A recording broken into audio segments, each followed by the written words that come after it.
Hello my dear friends, कैसे हो आप लोग। उम्मीद करता हूँ आप लोग अच्छे और स्वस्थ होंगे। आज हम लोग मैथमेटिक्स में पॉलीगन अर्थात बहुभुज को बिल्कुल बेसिक से पढ़ेंगे। पॉलीगन से हर एक एग्जाम में 1 से 2 क्वेश्चन पूछा जाता है, इसलिए इस टॉपिक को पढ़ना बहुत ज़रूरी है। पॉलीगन या बहुभुज को समझना बहुत ही आसान होता है। आइए हम लोग आज इसके बारे में जानते हैं। सबसे पहले हम लोग जानेंगे पॉलीगन होता क्या है। तो इसका पहला पॉइंट को ध्यान से समझिए। इसका पहला पॉइंट है बहुभुज, जिसको हम लोग इंग्लिश में कहते हैं पॉलीगन। इसका डिफिनेशन होता है 2 से अधिक भुजाओं से घिरी हुई बंद समतल आकृति को बहुभुज कहते हैं। इसको आप एग्जाम्पल से समझ सकते हैं। यहाँ पे आपको इस आकृति में दिख रहा होगा, पहला भुजा ये हो गया, दूसरा भुजा ये हो गया और तीसरा भुजा ये हो गया। यानी इस आकृति में 2 से ज़्यादा भुजा है, इसलिए इस आकृति को हम लोग बहुभुज बोलेंगे। अब आगे समझिए। इसमें पॉइंट नंबर 2 है इंटीरियर एंगल। इसको ध्यान से समझिए। इंटीरियर एंगल क्या होता है। इंटीरियर एंगल, जिसको हम लोग हिंदी में अंतःकोण के नाम से जानते हैं, इसका मतलब होता है किसी भी आकृति में अंदर की ओर बनने वाले एंगल को ही हम लोग इंटीरियर एंगल या फिर अंतःकोण के नाम से जानते हैं। इस आकृति में आपको 3 इंटीरियर एंगल दिखाई दे रहा होगा। यही इंटीरियर एंगल को हम लोग अंतःकोण के नाम से जानते हैं। अब आपको आगे समझना है एक्सटीरियर एंगल क्या होता है। एक्सटीरियर एंगल के बारे में समझिए। यहाँ पे देखिए, पॉइंट सी को अगर आगे हम बढ़ाते हैं और इस लाइन से अगर बड़ी वाली कोण को ही हम लोग एक्सटीरियर एंगल के नाम से जानते हैं। ये रहा एक्सटीरियर एंगल पॉइंट सी का। उसी तरह पॉइंट बी को अगर आगे की ओर बढ़ाएंगे, यहाँ से एक एंगल बनेगा एक्सटीरियर एंगल, इसी को कहा जाता है। उसी तरह पॉइंट ए को अगर हम आगे बढ़ाएंगे तो यहाँ से एक एक्सटीरियर एंगल बनेगा। यहाँ पे आपको 3 पॉइंट को समझा चुके हैं। पहला पॉइंट है पॉलीगन क्या होता है, ये भी बता दिए हैं। इसके बाद पॉइंट नंबर 2 में है इंटीरियर एंगल क्या होता है, इसको भी बता दिए हैं। और पॉइंट नंबर 3 में एक्सटीरियर एंगल क्या होता है, इसको भी बता दिए हैं। अब हम लोग जानेंगे एग्जाम में किस तरीके का क्वेश्चन इस टॉपिक से पूछा जाता है। तो पहला क्वेश्चन को देखिए और उसको ध्यान से समझने का प्रयास कीजिए। पहला क्वेश्चन है 3 भुजाओं वाले बहुभुज के सभी अंतःकोणों का योगफल क्या होगा। इसको हम लोग फिगर से समझेंगे।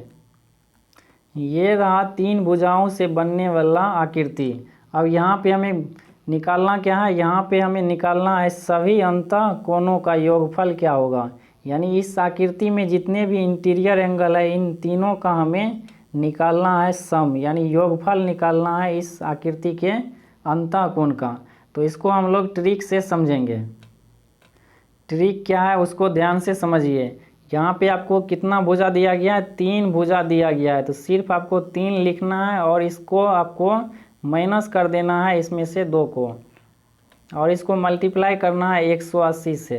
ठीक है। अब आगे इसमें कैलकुलेशन कीजिए। 3 में से 2 को घटाएंगे, कितना आ जाएगा, 1 आ जाएगा। 1 को सिंपल आपको 180 से मल्टीप्लाई कर देना है। तो इसका राइट आंसर क्या हो जाएगा, 180 आ जाएगा इसका राइट आंसर।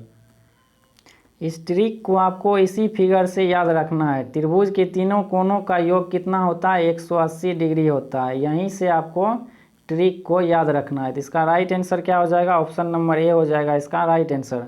अगला क्वेश्चन को देखिए और उसको ध्यान से समझने का प्रयास कीजिए। अगला क्वेश्चन है 2 नंबर का, 4 भुजाओं वाले बहुभुज के सभी अंतःकोणों का योगफल क्या होगा। इसको भी हम लोग फिगर से समझेंगे। ये रहा 4 भुजाओं से बनने वाला आकृति। इसको हम लोग चतुर्भुज के नाम से जानते हैं। ठीक है, चतुर्भुज के नाम से इस आकृति को हम लोग जानते हैं।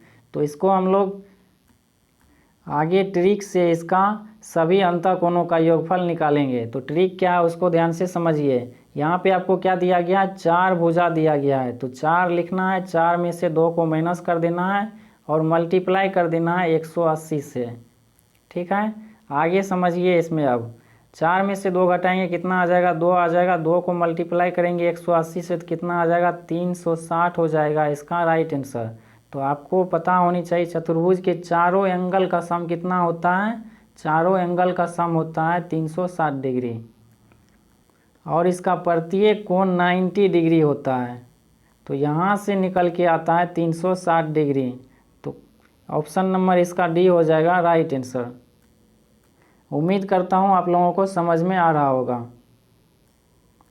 अगला क्वेश्चन है 3 नंबर का, 50 भुजाओं वाले बहुभुज के सभी अंतःकोणों का योगफल क्या होगा, ये हमें निकालना है। तो करना क्या है, आपको सिर्फ 50 लिखना है, जितना भुजा दिया जाए उसको लिखना है, उसमें से अपने मन से 2 को माइनस कर देना है और मल्टीप्लाई कर देना है 180 से। अब इसको हम लोग कैलकुलेट करेंगे, 50 में से 2 को घटाएंगे कितना आ जाएगा, 48 आ जाएगा। इसको मल्टीप्लाई करेंगे 180 से, तो गुना कीजिए, इसको कितना आएगा। अगर 8 को मल्टीप्लाई करते हैं 8 से तो लास्ट में क्या आना चाहिए, 4, और उसके बाद 0 है तो 0 लगा देना है, तो लास्ट में 40 होना चाहिए।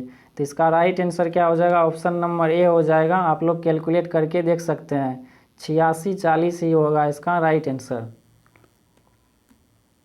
इसी तरह से आपको कितना भी भुजा क्यों ना दे दे, उसका आप लोग अंतः भुजाओं का योगफल निकाल सकते हैं इस ट्रिक से। अगला क्वेश्चन को देखिए और उसको ध्यान से समझिए। अगला क्वेश्चन है 100 भुजा वाले बहुभुज के सभी अंतः कोणों का योगफल क्या होगा। तो ट्रिक क्या है, जो जितना भी भुजा दिया गया उसको लिखना है 100 और उसमें से माइनस कर देना है 2 को, और इसको मल्टीप्लाई करना है 180 से। अब इसको हम लोग कैलकुलेट करेंगे तो कितना आ जाएगा, 100 में से 2 को घटाएंगे 98 आ जाएगा। इसको मल्टीप्लाई करना है 180 से। अब इसको गुना करेंगे तो कितना आ जाएगा, इसको गुना करने पे आएगा 17,640 हो जाएगा इसका राइट आंसर। तो ऑप्शन नंबर इसका डी हो जाएगा राइट आंसर।